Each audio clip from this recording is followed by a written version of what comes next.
به بخش خوراک درسته؟ ناکن ما موتور رو تجهیزات موتور رو با روز اول و دوم و سوم اوکی کردیم. خب بعد یه بخش میمونه چی؟ خود لباس، یه بخش میمونه خوراک.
ما رسیدیم پلیسرای رشت قزوین، منتظر ساله‌ایم ولی ساله دیر میاد.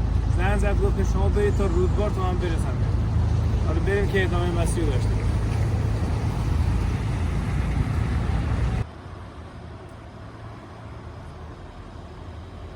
اون وقت راستی چی بسته میگم اینو بستم میدونم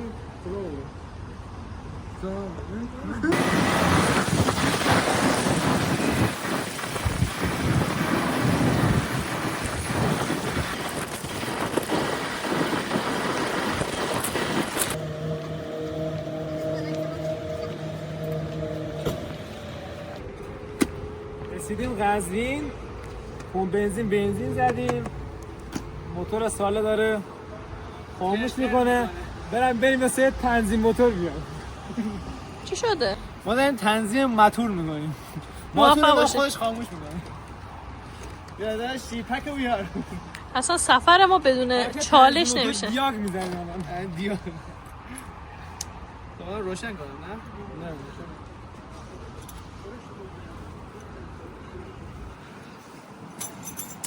مرسی از ایران دوچه به خاطر آچاره که میذاره تو کار مشکل حل نشده. چی شده؟ والا طبق تحقیقات میدانی که داشتیم این شم انجیکای اورجینالی که آقا ساله گرفتن از این پای شکسته به به. و ایشون همیشه اونم مسخره میکردن این شم با خودت برمیداری؟ چرا شم با خودت اظهار پشیمانی کن. انجیکا اصل این هوندا جرم خدا بیامرزه میری بقید نزوزی. یه جوری بردار بره داخل همون نمیشه؟ نه با درمون نداشت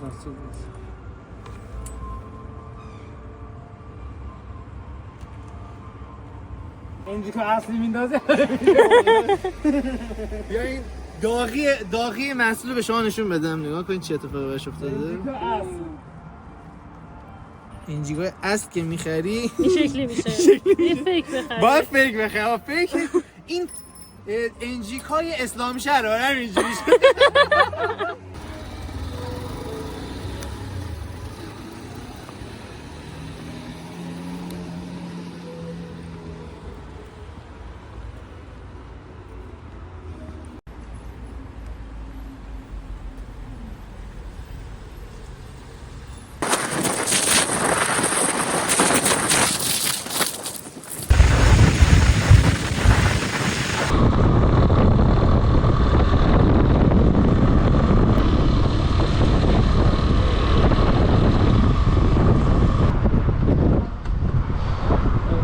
ده تا زده. ده تاش کن دیگه. نه بزن من یه پای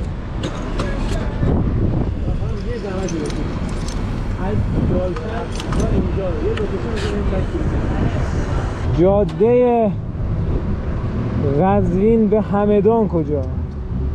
آقا این جاده ماشینه که فقط 29 کیلومتر تا همدان. این جاده‌ای که تو راه به ما اضافه این ماشینی که تو راه به ما اضافه شده این از کجا؟ از تهران اومده. از کجا می اومدن؟ از تهران این اومده. از اتوبان اومدن.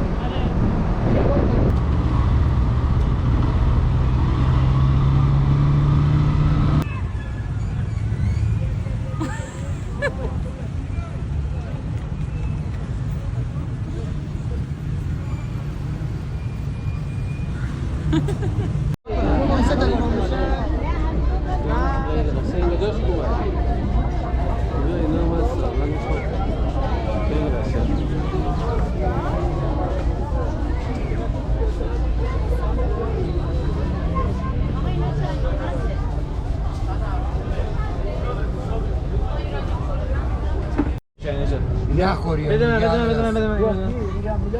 مرسی. نخور بد می نخور چقدر شکمه آدمی هستی تو میگی آها، نخور خیلی. وای چی کارش کنیم اینو نخور باز میدارم زیر هنم بگی دست چیکار کنم یادگاری کنم آقا سب کن کار دارم بابا دق میده به ما ببین باید شما توضیح بدید. آها آفرین این چیه؟ این انگوش پیچ چسب چوب شکر چسب حالا بخور ببینیم چیه. یعنی چیه؟ اونو بذار نیت کن چطور بود؟ گازه؟ گز چیه انگوش شبیه گازه. گز آرد داره این آرد نداره اجازه است با؟ چطوره؟ گز مایه است. گز مایه است ولی گز آرد داره این آرد نداره این بیس هستی سفیده تخم مرغ و گلاب وسط آرده بره چطور بود؟ اون چای شیرین خیلی شیرینه به خاطر که اینجوری نباید بخوریم قاعدتا مانیم بعد چای مثلا دیگه نخور خب ما الان در باغ بابا طاهر اوریانی بابا طاهر همدانی هستیم بله. فعلا ویلون سیلون آرامگاه هم باز نبود ببینیم باز نبود متاسفانه. بلیت قاره علی صدر نیست بعد خونه نداریم غذا نخوردیم غذا نخوردیم کم کم داریم گشتمون میشه آره بارمارا سنگین و شلوغ بسیار پر آدمه خونه شبی 10 میلیون اجاره بله فعلا خلاصه یه چیز یه نکته آموزشی موقعی که همه دارن میرن مسافرت خونت بشین آره خونت بشین چه مرضی داری چرا هم چیکار مشکل داره کس اگه حالا امیدواریم که امشب بتونیم سر کنیم یه طور مثل همه شبایی که سر کردیم سر شده ما میتوانیم ما میتوانیم حله ادامه برنامه همه ما باشه خداحافظ. اینجا همدان آرامگاه ابوعلی سینا بریم ببینیم چه خبره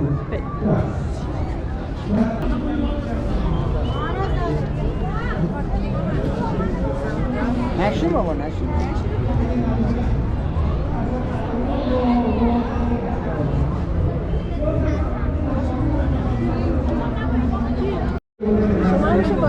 آره وایسا ساله بیا یه لحظه بیا تو وسط. کجایی وایسا بیا وسط خوش که بشه بسه دختر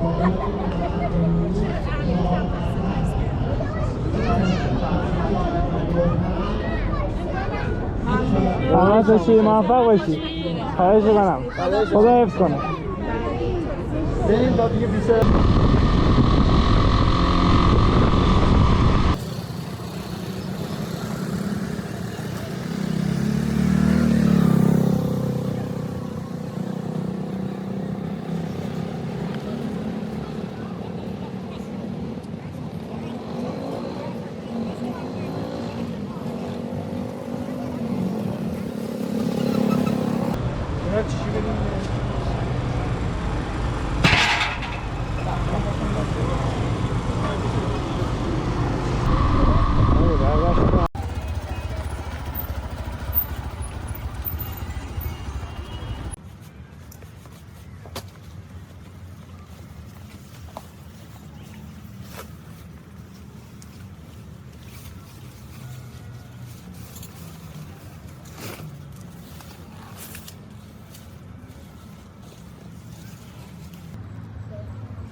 موفق جا پیدا کنی.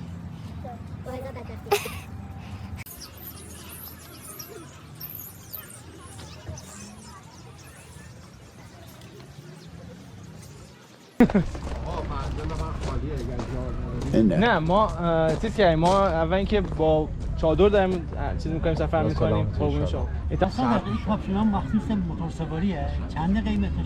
من 4800 خریدم چیز قشنگه این تنها چیزیه که توریه چون بقیه مدل کاپشنی ان دیگه شما گارداشو نمی‌بینی کاپشن می‌پوشی اون کاپشن دیگه واسه موتور سواری اما کاپشن تو این هوا نمیشه پوشید دیگه چیزی خریدیم که دیگه اینجوری باشه بعد روی این دوباره من کاپشن می‌پوشم برای فصل سرد و بارون موفق باشید قربون شما باشید شما قاره علیصد رفتیم متاسفانه بلیط گیرمون نیومد شلوغ که رفتیم اینجا گفتش که اینترنتش پره بعد باید حضوری میرفتیم اونجا، حضوری هم گفت باید خیلی زود بریم، ما باربندی جمع کردن ما خیلی طول می‌کشه. نه اگه الان بخوایم بریم برای ساعت 4 و 5 بعد از ظهر بهتون نوبت. گنجنامه بلیط من یه ماه نیست اونجا بودم. گنجنامه بلیط می‌فروشه.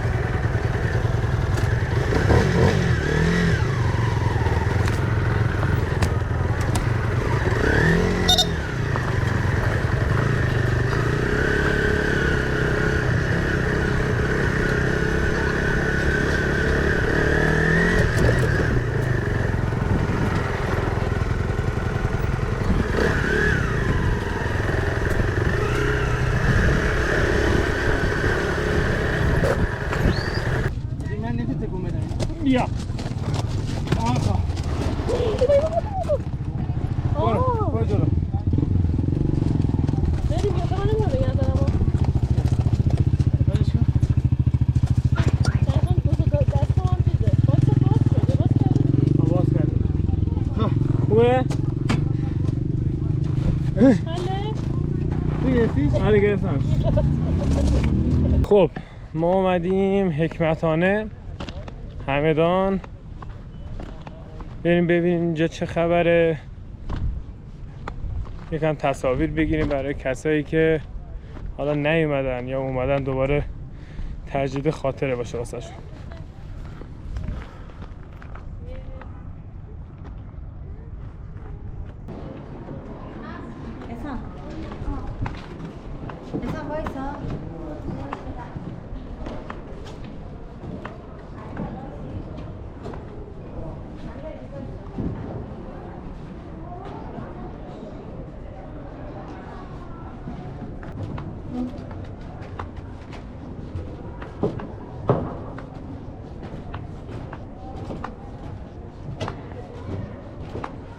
خود حکمتانه وجه تصمیمش از کجا میاد نوشته اونجا؟ این حکمتانه شکل تغییر یافته واژه هنگمتانه. هنگ یعنی محل گرد آمدن، محل جمع شدن مردم، محل تجمع. ماتانا لقب قوم ماد بوده، ماد نبوده، ماتانا بوده در اصل. هنگ ماتانا یا هنگ متانا که بعد در طول دوران نونش حذف میشه، فارسی دری، بعد میرسه میشه حکمتانه. خب ما اومدیم موزه حکمتانه، یه سری لوازم باستانی اینجا گذاشتن، خیلی جالب. این الان شبیه سازی شده کتیبه گنجنامه است که یه سری جملات از داریوش و خشایارشاه نوشته شده اینجا.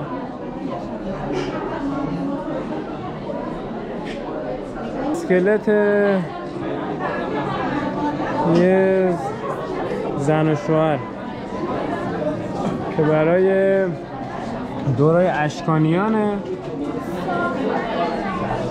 که دقیقا به همین صورت کنار هم دیگه کشفش کردن. این متن چیه؟ این یه قسمتی از تورات بوده مربوط به خروج قوم یهود از سرزمین مصر و رهبری حضرت موسی که روی پوست گوسفند نوشته شده. نوشته به چه زبانیه؟ آره به خط عبری.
اینجا گنجنامه همدان اومدیم کتیبه دوران خشایارشا، آبشار، تلکابین، سورتمه و آکواریوم، غار آکواریوم شده.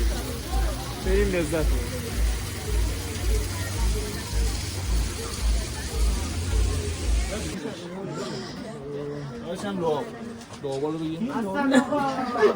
توضیح بده. که مشاهده می‌کنی بهش میگم لعاب میکرولیوبی. چه؟ همون. هر دریاست دیگه، ساحل دریاست دیگه، موجه اونو ساحل. بله بله. خیلی زیباست ولی ما شبیه جلبکیه که با موتوریم ببریم خاکشو خرید. آره به خاطر همین نمیتونیم هیچی بخریم. یکی از بدیهای سفر با موتور همینه، جا کم داری. حالا ظریفو نمیشه خرید.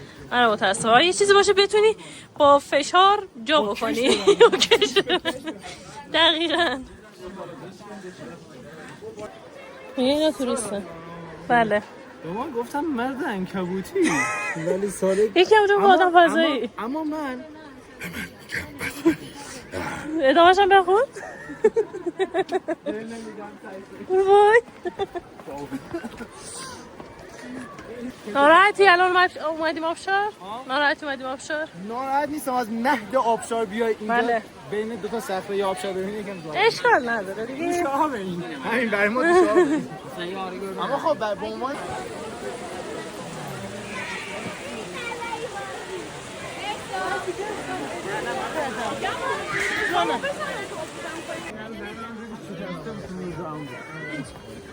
خب اینم از کتیبه گنجنامه. کم زوم کنم.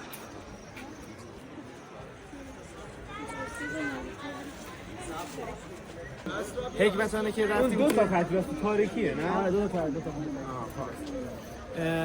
حکمتانه که توی توی همدان پایتخت تابستونی هخامنشیان بود. بعد اینا که رفتن بابل که میشه بین النهرین یعنی عراق رو فتح کردن، خب برای اینکه بین اینا یک رابطه ایجاد بکنن اومدن اینجا یه دونه در واقع شهر درست کردن به حکمتانه که راه دسترسی داشته باشه به کجا؟ به بابل داشته باشه که توی بین النهرین هم عراق امروز اونجا باشه. بعد برای اینکه اینجا رفت آمد چون مردم میکردن برای اینکه برن به عراق، اینو اینجا مثلا اون شعار تو میدو گفتی مثلا شعار نوشتن که آقا من داریوش آره یکی از مسیراش اینجوری بود دیگه. اینجا مثلا آبم چون داشته اینجا مسیر رد میشد. اینجا نوشتید من داریوشم شاه شاهان و پسر شاه همه شاهان. مثلا من آدم خیلی کلفتی ام حواستون باشه من داریوشم شاهشم. من داریوشم. بعد خشایار چی گفته؟ خشایار خیلی بیشتر از اون گفته. بعد اون گفته. بعد از اون گفته. خشایار پسره. این دوتا تو دوران کی عکاکی شده؟ اوایل دوران هخامنشیان، یعنی داریوش که داریوش اول بود بهش خشایار که پسره. بعدش خشایار یکی اون یکی نوشته. احتمالاً اون بزرگتر اون خشایار. فاتی نوشته اون نوشته من خیلی دیگه گولاخته از پدرم. خب حواستون رو جمع کنید.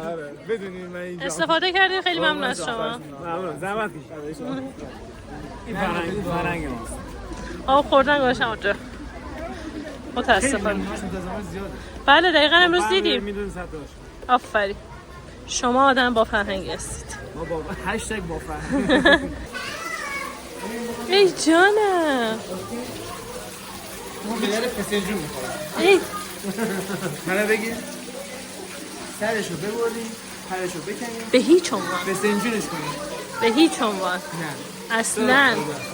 من اردکای خودم رو این کارو نمی کنم. ای جیگر خدا چقدر خوشگلی. وحشیه.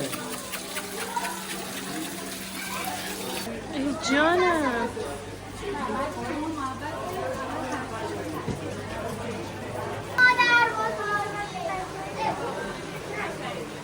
این یه نمایی از روستای ورکانه یا ورکانه نمیدونم درستش چیه. یه روستای سنگیه تو شهر همدان با قدمت 400 سال.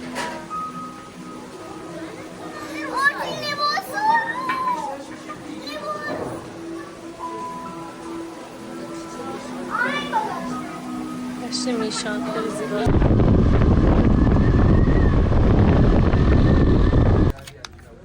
همه نگاه میکنم میگه اینجا اینا چه کیفی میکنن. در یک روز ما 4 ساعت وقت میذاریم اینا رو باز میکنیم دوباره من میبندیم. اول میبندیم.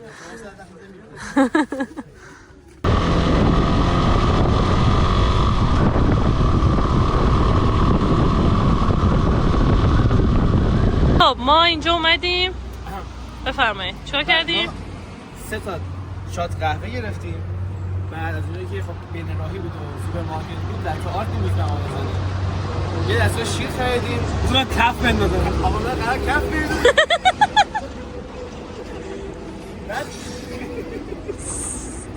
بعد قرار چیکار کنیم؟ ما قرار اینو بله. سالا قرار اصلا این گامو در بیاره. خب من منتظرم. خب آقای ساله فراست باریستا. آره اینجوری میزنن زمین چند تا. بله. دیدید به اون صورت چون خیلی آروم میریزه. مشکل از شما نیست اصلا میدونی؟ نگاه این گاو تو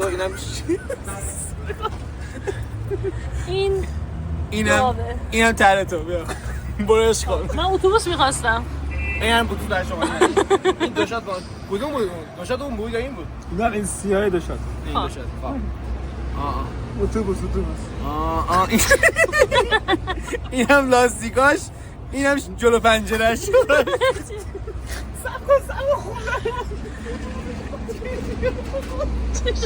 چی شد؟ اینم آینه بغلش. برای خودم. برای خودم تر قلب میخوام بکشم. ای بابا. نه چی دخواه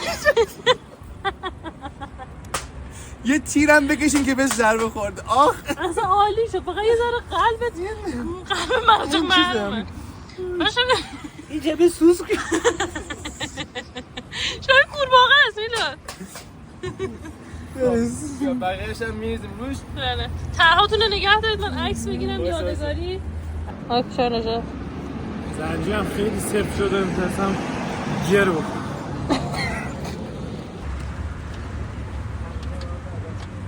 چی شده؟ ساله من مد شکن بسته باد شکن ببینید این میچرده؟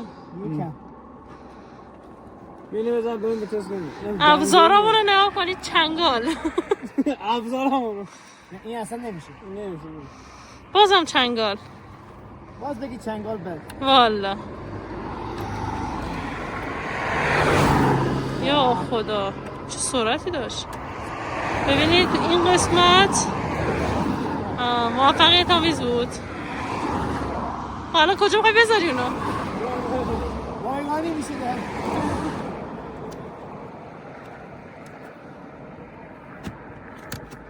دست شما در نکنه. خواهش میکنم.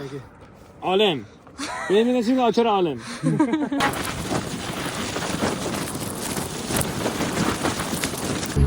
بیا بریم میلاد.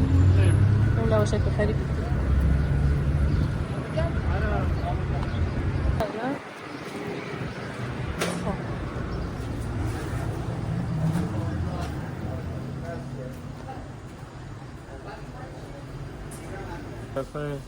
نامنظم. خب ما رسیدیم به انتهای استان غزنی. خوبی؟ انتهای قزوین اون کامران ابتدای گیلانه. بایستا. و همونجور که اونجا مشاهده میکنین اون بالا کوه بگیر خانم یک سری ابرهای متراکم اون بالا هستش. بالا کوه بگیر که نشان دهنده بارون بی‌نهایتی که اون سمت هستش. ان شاءالله که رفتیم اونور با انواع اقسام بارون قراره نشیم.